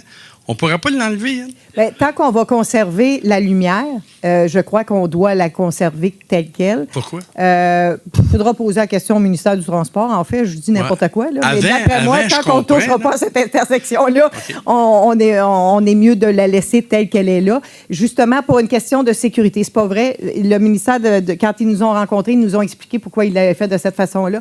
C'était pour éviter que quand on arrive puis qu'on tourne de Saint-Jean-Baptiste en provenance de Châteauguay, quand on tourne sur la rue du Parc et qu'il y a des véhicules qui sont là pour sortir, si la personne vient puis qui veut couper là, ça va créer un embouteillage et des risques d'accident énormes. Et c'est pour cette raison-là qu'ils ont mis ce terre-plein-là à cet endroit-là.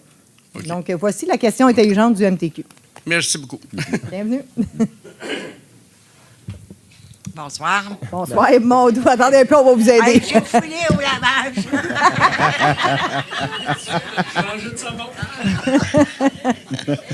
Merci, monsieur. Bonsoir.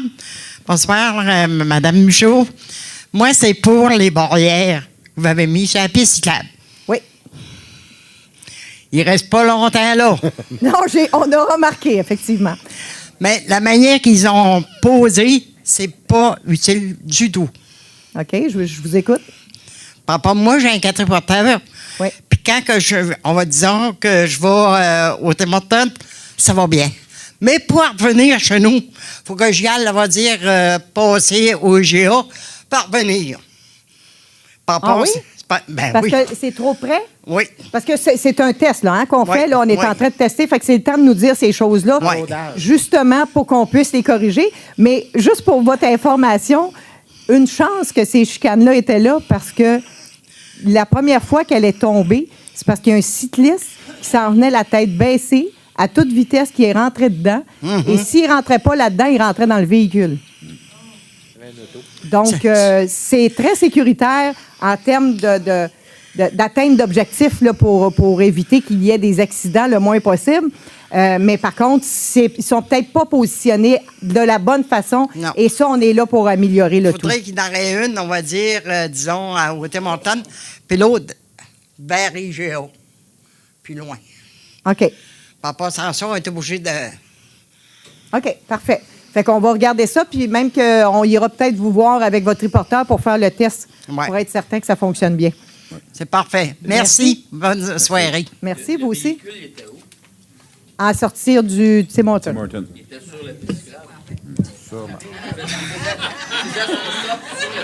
Ou bien non, qui était en train de partir, puis que l'autre, il s'en est. Je ne sais pas, je n'étais pas là, mais tout ce que je peux vous dire, c'est que Ça l'a rentré fort. ça a cogné fort. Ça cognait fort.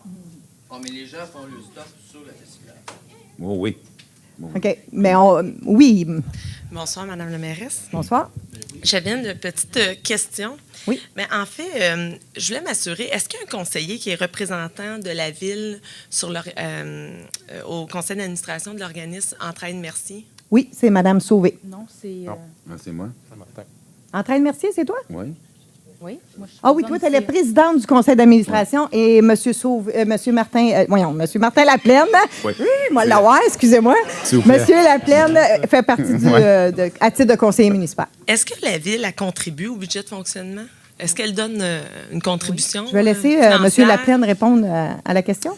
Oui, la Ville donne 12 500 $ annuellement à l'entrée de Mercier en 2 versements annuels. C'est un contrat pour 3 ans et ça se termine au 31 décembre 2014. Ben, en fait, la raison pourquoi je ne veux pas m'interpeller, parce que je sais que vous n'êtes pas le conseil d'administration de Entraide Mercier, mais je trouve ça assez particulier. C'est quand même l'argent des citoyens. Je regardais la semaine dernière, dans Le Soleil, il y avait une annonce d'Entraide Mercier puis du centre communautaire de Châteauguay. Le centre communautaire disait tiendra sa vente de sacs à 3 $ et la ville de Mercier, on est rendu à 50 que la marchandise était réduite, alors qu'auparavant, c'était à 3 $. Donc, les éléments que je vais vous annoncer, c'est peut-être en prendre en note, poser les questions, je reviendrai un autre moment. Donc, ça, je comprends pas pourquoi. Puis, on faisait dans l'artiste dire venez nous visiter, profitez des spéciaux. Donc, je me questionnais, est-ce que c'est encore un organisme à but non lucratif ou c'est rendu une organisation? Et l'autre chose, j'ai poussé un petit peu mon enquête un peu plus loin. Peut-être que ce serait intéressant de savoir, cet organisme-là avait été basé sur des bases de bénévoles. Et là, on me disait qu'auparavant, il y avait plus ou moins 3 employés. On en est rendu à plus ou moins 10 employés. Et l'autre chose, on me faisait part, les vêtements que les citoyens de Mercier vont déposer dans la boîte-là, qui est supposée de servir à la communauté de Mercier, ou en tout cas, principalement, là, bien, qu'il y aurait certains vêtements qui sont envoyés à l'extérieur de Montréal, compte tenu que leur réserve est trop grande en stock. Mais avant, quand ils faisaient la vente des sacs à 3 $, la réserve s'écoulait. Ce qui fait que là, elle ne s'écoule plus. Donc, c'est mes questions. Parce qu'il n'y a plus de vente à 3 $ par sac mensuel. C'est ça. Parfait. J'aimerais ça, si vous me permettez. J'ai toutes les réponses à vos questions. Bien, on va laisser terminer, madame, puis ensuite... Bien, c'était pas mal mes questionnements. Là. Okay. Parfait. Donc, au niveau, effectivement, depuis avant, on avait des ventes de sacs à 3 $. On les a remplacées pour les ventes à 50 % parce que ce qu'on s'apercevait, c'est que les personnes qui venaient magasiner en trade lors de ces ventes-là, c'était des personnes qui avaient des boutiques ailleurs dans des marchés aux puces et au lieu de prendre 1 ou 2 pantalons, par exemple, mais ils prenaient le rack au complet. Donc, c'était pas pour subvenir, dans le fond, à leurs besoins. C'était vraiment pour dire, ben moi, je prends le rack de T-shirt, je le vide et tout ça. Donc, pour essayer de limiter ces abus-là, c'est pour ça qu'on a changé la formule. Ça, c'était le premier point. Est-ce que je peux émettre un commentaire? Il faut que j'attende que... à chaque point? Non, allez-y, si vous aviez terminé de répondre à ce point-là. Moi, j'avais plusieurs réponses à vous donner, mais... Non, mais est-ce que vous avez terminé de répondre à ce point-là en particulier, Oui. le sac à 3 Bien, ce point-là, moi, je suis quand même... Peut-être que oui, il y avait une utilisation faite par des commerçants c'est triste, mais moi, je pense que ça répondait à beaucoup de besoins de communauté parce que je connais des gens personnellement qui allaient à la vente de 3 $ qui sont des citoyens de Mercier et également beaucoup d'employés de la ville de Mercier. On se rappelle que la ville de Mercier est principalement une ville, je pense, agriculture, là. Donc, ça veut dire qu'il y a beaucoup de travailleurs qui viennent travailler sur nos champs et qui allaient bénéficier des sacs à 3 $ durant l'été principalement. Bien, effectivement, c'est une formule qu'on a décidé de changer au conseil d'administration. Puis, je voulais juste souligner que, en fait, toutes les personnes qui ont des difficultés, pour ces personnes-là, il n'y a aucun frais, c'est gratuit, il n'y a pas de charge monétaire qui est imposée. Vous aviez aussi une question concernant au niveau des vêtements. C'était justement notre assemblée générale annuelle hier en train de Mercier, puis on a une très grande fierté. C'est que depuis novembre, on réussit à ouvrir l'ensemble des sacs de dons que les citoyens font, parce qu'effectivement, on a beaucoup plus de personnel qu'avant, beaucoup plus de bénévoles, mais même à ça, auparavant, depuis novembre, on n'était pas en mesure de trier l'ensemble des dons. Et depuis novembre, avec les ajouts de bénévoles et les ajouts d'employés qu'on a fait, on est maintenant en mesure d'ouvrir l'ensemble des sacs des dons. Et parfois, ça arrive effectivement que la qualité du matériel reçu n'est pas toujours au rendez-vous. Parfois, c'est des vêtements tachés, troués, manque un bouton et tout ça. Et pour tous ces vêtements-là, on a une entente avec Certex, qui est un organisme en but lucratif dans la région. Et eux achètent ces sacs de vêtements-là pour 2,25 $ le sac. Et ça vient un peu contribuer à notre montage financier. Mais donc, la revente qui est faite, c'est tous des articles qui ne sont pas... je dirais, propices à la vente parce que, bon, ils sont maganés, excusez-moi l'expression. Et donc, on a 0 perte au niveau du textile. Tout est revendu. Puis, justement, on a réussi. Donc, ça vient contribuer à notre montage financier. Excusez-moi, il y avait une troisième question. Je veux juste vous demander une petite précision. Moi aussi, ça m'amène... Certex, ils font quoi avec? Certex, ils peuvent faire des chiffons. Certex, c'est un organisme qui fait de l'intégration sociale et ils transforment le textile. Ils font des chiffons, ils font des trucs. Mais on n'a jamais pensé d'offrir ces sacs-là à 2,50 aux gens qui en ont peut-être besoin de linge. En fait, c'est tout du textile qui est troué, taché, sali, qui n'est pas... Mais les travailleurs qui viennent dans notre région n'ont pas besoin d'un vêtement propre. En fait, comme je vous disais un peu plus tôt, toutes les personnes qui sont démunies, pour eux, c'est gratuit. Là. Puis je veux juste revenir par rapport à votre main-d'œuvre. C'est parce qu'en fait, j'ai plusieurs membres de ma famille qui sont bénévoles à l'organisme Entraide Mercier et leurs heures ont été coupées avec les années au bénéfice des employés qui ont été augmentés. Donc ça, j'aimerais ça, M. Laplaine, que vous faites une vérification. Faites peut-être relever les heures des bénévoles des 10 dernières années. Vous allez être surpris de voir les résultats. Puis je vais vous revenir avec une réponse. Merci. Moi, j'avais un autre commentaire, mais qui n'a pas de lien avec ça. Parfait. Je sais que vous prenez beaucoup pour l'environnement. La preuve avec je vois les travaux que vous effectuez avec Laurent Sainte-Marguerite. Mais je suis surprise de voir, puis c'est la deuxième fois que je viens à une assemblée, que vos documents ne sont pas recto-verso. Donc, je vous inviterais peut-être à faire des imprimés. Même toutes vos imprimantes devraient être recto-verso. Merci. C'est vraiment mon air. Merci.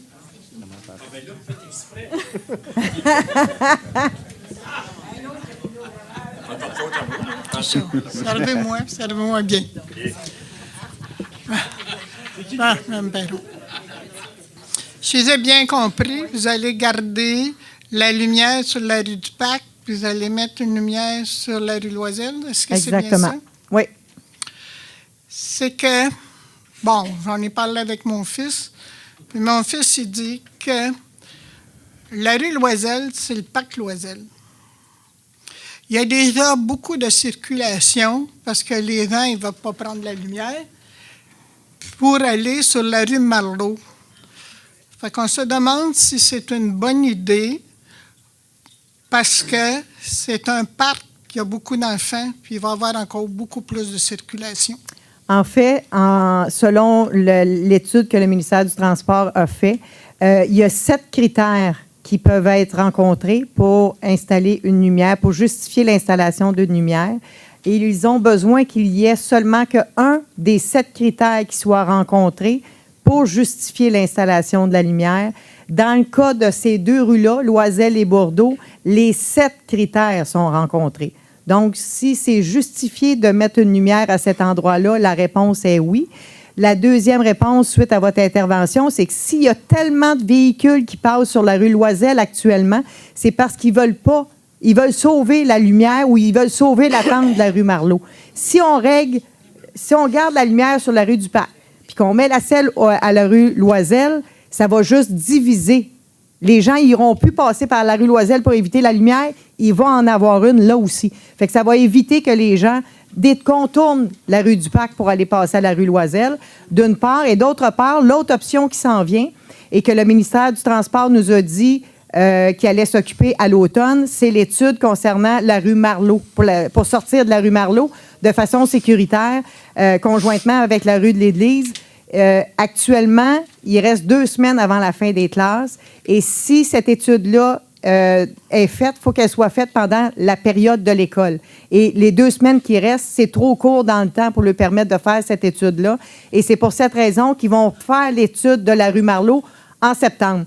Fait qu'en bout de piste, là, il faut vraiment attendre que toutes les lumières sur la rue Saint-Jean-Baptiste soient synchronisées et réglées avant de dire si oui ou non ce sont les bonnes options et s'il y a des correctifs à apporter. Il faut attendre que d'un bout à l'autre, les correctifs soient faits. Maintenant, si vous mettez une lumière sur la rue Loisel, oui. Qu'est-ce que vous allez faire du fossé, là? Que ce côté de monsieur l'ancien Roger Poulain, là. L'ancien Roger Poulain, il doit être encore Roger Poulain. Il a peut-être plus sa maison. Parce que c'est pas le nom du monsieur qui est là. Non, bien, actuellement, je ne suis pas en mesure de tous vous répondre aux questions. Ce qu'on a fait ce soir, c'est qu'on a dit au ministère du Transport, dans les 3 options que vous nous avez offertes, on privilégie celle-ci, qui est la 3e option. Et eux, à l'interne, vont mandater leur ingénieur à travailler à concevoir les plans. Comment tout ça va se mettre en branle. Donc, actuellement, on n'a pas le plan là, physiquement. On n'a pas encore. Ils n'ont pas encore planché là-dessus parce qu'ils attendaient de voir l'option qu'on allait privilégier de notre côté. Parce que moi, je circule souvent sur cette rue-là. Oui. Il y a beaucoup de monde, comme de raison, qui monte là, sur le parc. Mais maintenant, quand il n'y a pas de trottoir, il faut circuler face aux autos. C'est pas tellement sécuritaire. Tout ce que je peux vous dire, c'est que la préoccupation au niveau de la sécurité, elle est très grande au niveau du ministère du Transport, puis elle est aussi très grande au niveau de la ville. Fait que s'il faut qu'on fasse un trottoir, on va le faire. S'il faut qu'on fasse autre chose, on va le faire. Mais au moment où on se parle, je ne suis pas en mesure de vous dire qu'est-ce que les ingénieurs vont mettre sur le plan parce qu'ils n'ont pas encore commencé. Parce que là, quand ils tournent sur la rue Saint-Jean-Baptiste pour monter sur la rue Loisel, ils ne peuvent pas tourner à angle droit, là. Fait qu'ils engendrent un peu.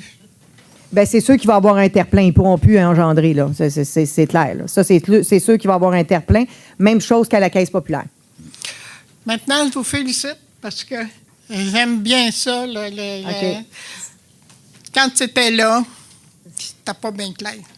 Parfait. Mais là, on peut très bien lire.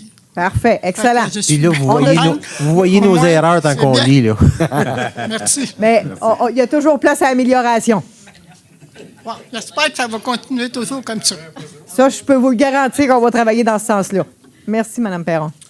Oui, bonsoir. Bonsoir. Gilles Despons, 50 Baudry.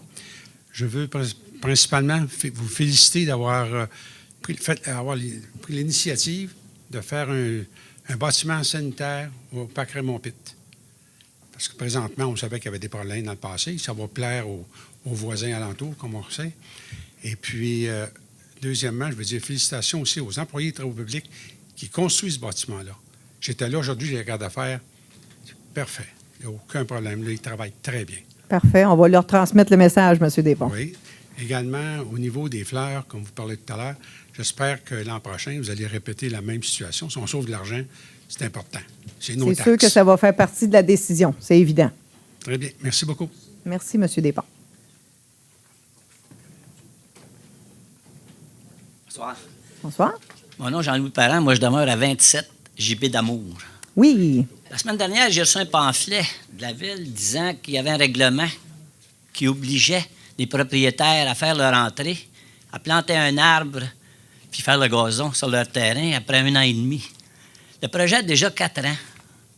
Puis, sur 14 maisons sur mon côté de rue, là, il y en a 8 que les entrées ne sont pas faites. Il n'y a pas d'arbre de planter, le gazon n'est pas fait, les dalles ne sont pas faites. Ça fait que l'hiver, quand ils viennent nettoyer, là, la souffleuse, ils nous envoient tout le gravier chez nous. On est obligé de ramasser ça au printemps. Ça fait que je ne sais pas si vous le mettez en pratique, votre règlement, mais ça serait peut-être une bonne chose de le faire. OK. Je vais laisser M. Roy répondre parce que j'ai vu qu'il voulait... Présentement, là, pour ma part, c'est un choix.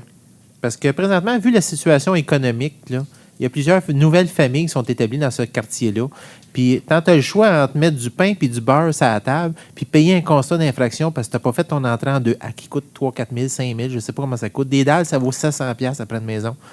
Vous savez, on a un choix à faire dans la vie. On a des règlements, puis il faut les appliquer. Mais obliger quelqu'un à avoir un constat d'infraction tant qu'il n'y a pas les moyens de nourrir sa famille, moi, je pense qu'on y va de la pédale douce. C'est vrai, ça serait le fun, mais je peux vous dire que présentement, il y a plusieurs petites pancartes qui sont installées, qu'il y a des gars qui ont des contrats. Mais je vous le dis, là, ça me fait mal au cœur de donner un constat d'infraction à un citoyen puis il n'y a pas d'argent pour nourrir ses enfants. Fait c'est un choix. On peut l'appliquer, le règlement, puis si on l'applique à la lettre, là, ça va être difficile pour le bien du monde. Bien du monde. Écoutez, monsieur, moi, je me suis installé là en pensant que c'était un très beau quartier. C'est un très beau quartier. Ben oui, ben enfin. Mais moi, je suis puni pour ça, là. Vous n'êtes pas puni, monsieur. Je suis pas puni. Mon voisin fait nettoyer avec une souffleuse, puis il envoie tout le gravier chez moi, puis je suis pas puni, vous croyez? Moi, j'ai un principe dans la vie, puis c'est mon grand-père qui me l'a appris. Là. Prends soin de ton voisin. Si tout le monde prend soin de son voisin, là. Non, mais si vous demandez à votre voisin de peut-être baisser la souffleuse pour pitcher de la garnotte chez vous? Monsieur, je suis pas pour aller lui dire comment nettoyer son driveway, puis... Prenez soin de votre voisin. Mon voisin, en plus, c'est un Congolais. Ça fait qu'il ne sait pas parler. Il est bienvenu à Mercier, qu'il soit congolais, chinois, japonais, il est bienvenu à Mercier. Moi, je ne suis pas bienvenu. Bien, tout le monde est bienvenu à Mercier. On est très heureux. Mais pensez à ces familles. Moi, j'ai dépensé, monsieur, là, depuis que je suis là, pour faire le paysagement, l'entrée, puis les dalles, tout ça. Là, j'ai dépensé à peu près 20 000 $.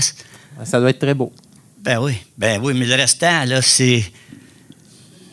Il y en a, moi, je vous dis, là, sur 14 maisons, il y en a 8. Allez faire un tour. Je sais, je le connais très bien, le quartier. On a passé, moi puis M. Chalifou, ce soir, juste avant notre réunion, on est passé sur ça. Ça fait que moi, je me tais, puis je dis pas un mot. Non, puis, vous avez le droit de vous plaindre. Faites une plainte au service, puis le service va envoyer un inspecteur. Puis si les enfants de votre voisin n'ont pas les moyens de manger, de leur repas, ils vont payer un constat d'infraction. Le choix est rendu là. Mais on va quand même aller... Votre adresse, c'est le 27? 27, oui. OK. On va quand même aller voir s'il n'y a pas moyen de discuter avec les gens pour voir... Bien, il y en a plusieurs. Moi, je veux dire que... Non, ben là, on va c'est parler un côté de rue, ça. Sur les... l'autre côté, il y en a peut-être autant, là, tu sais, là. Oui, je comprends, mais c'est sûrement pas l'autre côté qui envoie de la garnotte chez vous. Non, je vous parle de Donc, on va côté, essayer de régler une affaire à la fois. De mes voisins immédiats, là. Je vous parle de mes voisins immédiats. C'est ça. On va essayer de régler une affaire à la fois, mais moi aussi, je suis très préoccupée par la même chose que M. Roy, à l'effet que les temps sont durs. Il y a des gens qui ont perdu leur emploi. Il y a des gens... Fait qu'il faut aussi prendre ça en considération.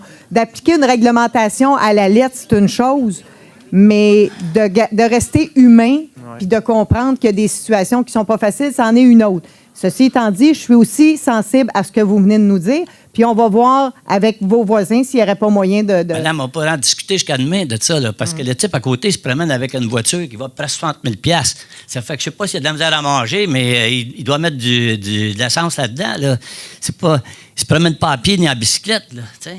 Je veux pas faire du cas par cas. Non, c'est évident. On va regarder, on va aller voir, on va regarder. Pour continuer la discussion, écoute, je dois faire une plainte écrite à ce moment-là. Non, je vous dis, moi et M. Chalifou, on va aller voir, M. Roy aussi, on va aller voir qu'est-ce qu'on peut faire.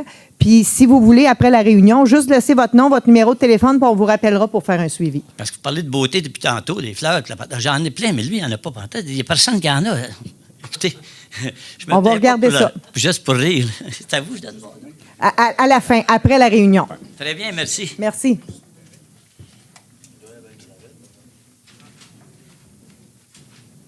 Alors, bonsoir. Mon nom, c'est Julie Vaillancourt. Je viens aussi au nom du conseil d'établissement de l'École Saint-Joseph et aux membres de l'OPP. On a eu notre souper spaghetti le 29 mai dernier, Donc, c'était un premier souper spaghetti pour nous. C'est quand même très bien déroulé. On a eu des dons de 2 de vos conseillers, selon les promesses qui ont été faites. Donc, M. Martin Laplaine, qui a donné 250 $, et Mme Joanne Anderson, qui est dans son comté, en fait. L'école est dans son comté, aussi 250 $. Alors, on tient à vous remercier. On le fait pendant le souper spaghetti. Par contre, je trouve important de venir le spécifier ici à l'Assemblée. On a quand même le total du montant qu'on a réussi à amasser, les dépenses enlevées. Alors, on a ça ce soir. Mon conjoint est là. Il est membre de l'OPP, c'est M. Éric Laferrière. Et le montant total, c'est le 2230,85. Bravo. Donc, ce qui va permettre d'aménager la cour extérieure de l'école, qui est quand même assez désuet. Alors, merci beaucoup. Bien, merci à vous, puis merci pour votre implication. C'est très, très, très bien. Est-ce qu'il y a quelqu'un d'autre qui a des questions? Mario Primo, rue des Freins. Ils l'ont étendu sur la corde à linge, j'ai étiré. C'est simplement un commentaire par rapport au point 7.5, l'octroi de la firme Technorim pour l'étude géologique. Oui. Je veux remercier le conseil municipal d'avoir procédé, malgré que c'est beaucoup de frais dans les circonstances actuelles. On est au courant au niveau des budgets et tout ça. Je veux remercier le conseil d'avoir été sensible et interpellé par tous ces agriculteurs-là qui sont venus ici débattre, démontrer, puis avoir de la peine, puis dire qu'ils vont perdre leur entreprise, puis des choses comme ça. Je comprends que c'est dispendieux, 160 000 $, mais vous démontrez par cette action-là que vous ne faites pas juste parler, mais vous faites aussi des actions pour appuyer ces gens-là qui ont besoin de notre appui, qui sont des citoyens de Mercier, eux aussi, puis qui ont des entreprises ancestrales aussi dans notre communauté. Fait que c'est de cette façon. Je voulais juste souligner ça puis vous dire merci. Bien, merci, M. Primo.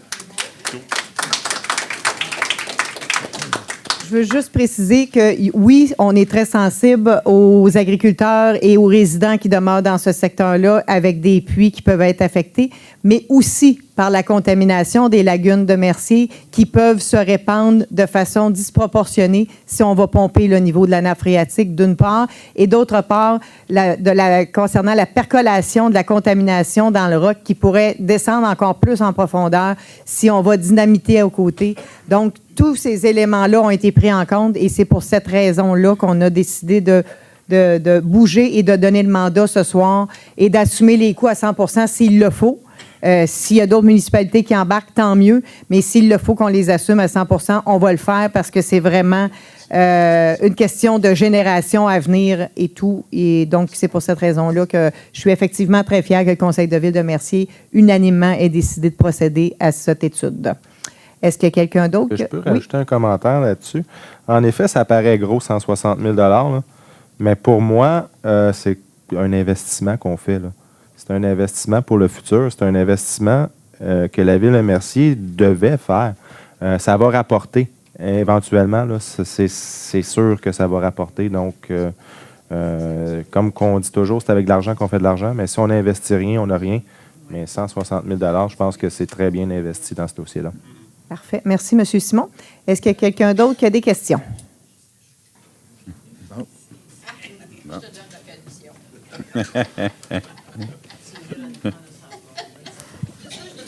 Je m'excuse, j'ai juste oublié de spécifier quelque chose tantôt. C'est que plusieurs membres du conseil, dont Mme la mairesse qui était présente au souper spaghetti, il y en a qui ont acheté des billets, ne sont pas présentés parce qu'il y avait autre chose. Alors, merci énormément. Et pour la communauté qui était autour aussi, vraiment, là, c'était apprécié. Un franc succès. Oui. Bravo. Merci. Donc, je vais prendre un proposeur pour la levée de l'Assemblée. Je la propose. Proposé par M. Drolet, appuyé par? Et j'appuie. M. Laplaine. Merci beaucoup.